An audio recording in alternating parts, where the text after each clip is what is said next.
Welcome back to Judo Highlights.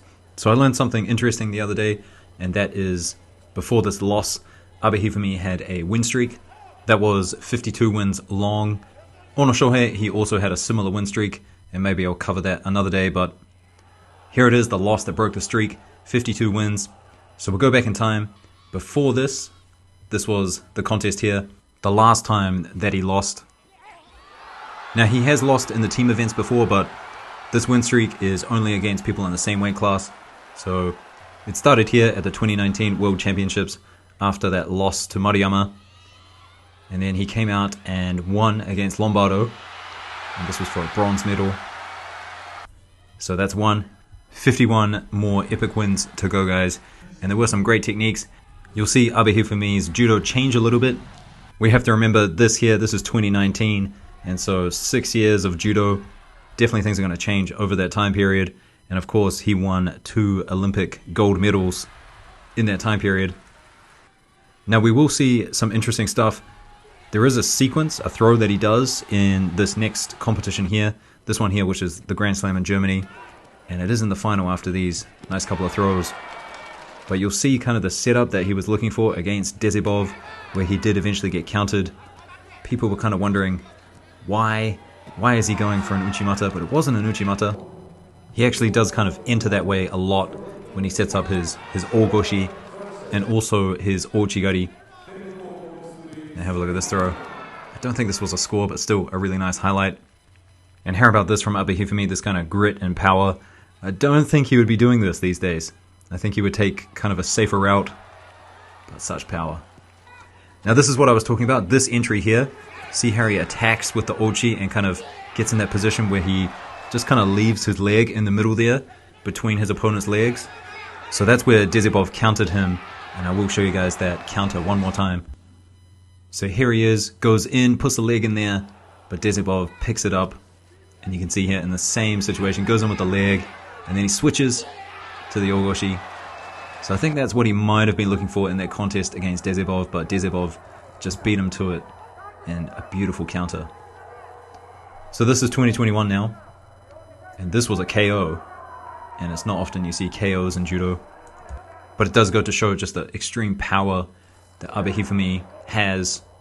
And he has actually said at a number of seminars that he doesn't like to teach the technique that he does, the double sleeve sode kind of osotogari combination, just because it's very difficult for people to do ukemi.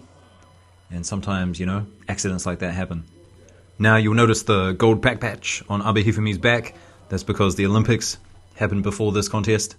And I would love to show you guys that, but unfortunately I cannot. Here you can see against Kaya, kind of that diving Ochigari that he does, stabbing the leg in the middle and going behind the back. Now after the Tokyo Olympics, it's been kind of consistent. Abe Hifumi, he competes twice a year, once at a Grand Slam and then once at the World Championships. So this is the 2022 World Championships now. And this would be his 3rd World Championship title. He has 4 in total. I'm pretty sure he'll get 5, or maybe even more.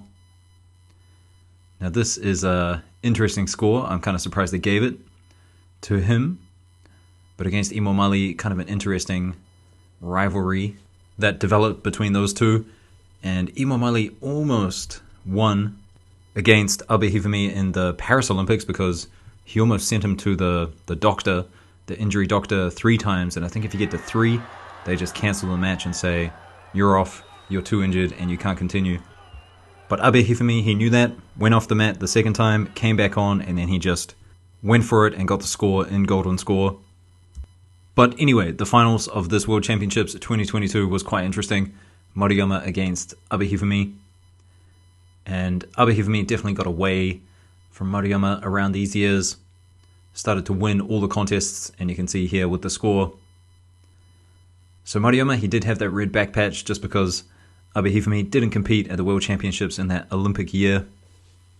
And so it was quite good to see this contest happen. Around this time, it's everything that everyone wanted to see all the time. Abe Hifumi against Maruyama.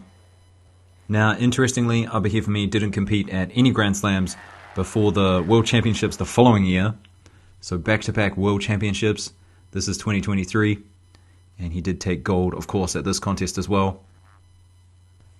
I will say he kind of slowed down a little bit, doesn't seem as fast as he used to, or maybe not as risky, definitely more controlled and has a game plan, but the power is absolutely incredible. His ability to just go in there, find a position, and then just stay strong in that position and find a way to throw people, it's second to none.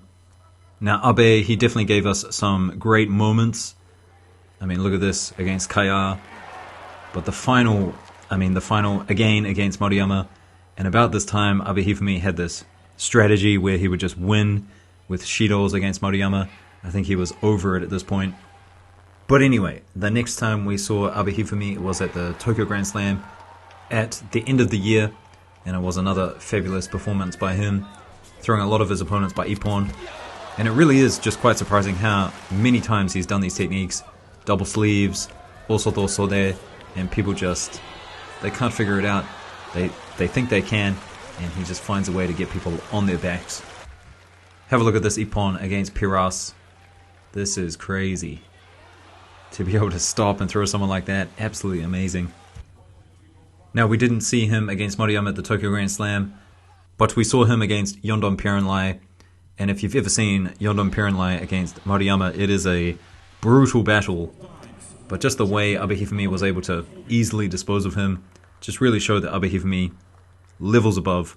It is a little bit hard to admit, especially for myself because I do love Moriyama, but Abe Hifumi he was just at that next level. Now this year, this is 2024, the Antalya Grand Slam, the last competition before the Paris Olympics. And so Abe Hifumi was using this as an event to prepare him for the Olympics. And of course he demolished everyone, and that's Kaya, and Kaya versus Moriyama, another example of just why Abe Hifumi was just one level above. And here is Abe against Imomali again. They would meet each other in the Olympics as well. So a little time skip. The Paris Olympics did happen. I'm sure you guys can find some footage of that somewhere on the internet. Now this is the World Championships recently that we had in 2025. He did lose to Gaba at the team events at the Olympic Games, but Gaba an under 73 kg player, so it doesn't really count towards the win streak. So that last ippon there, that was the 52nd one, the 52nd win in the win streak before Dezebov came through and did this. An amazing, incredible counter, by the way. Some people might argue Wazari, but I think there was a bit of bridging in there, so give it the ippon. Now Abe, he did come back, he went through the repechage, and then in the bronze medal contest, he won that one as well. So 2, he's currently on 2. We'll see if he makes another run, but I don't think it will be as big. So what do you guys think? Abe Hifumi, 52 wins in a row at under 66. Let me know what you think in the comments, and I'll see you in the next one. Peace.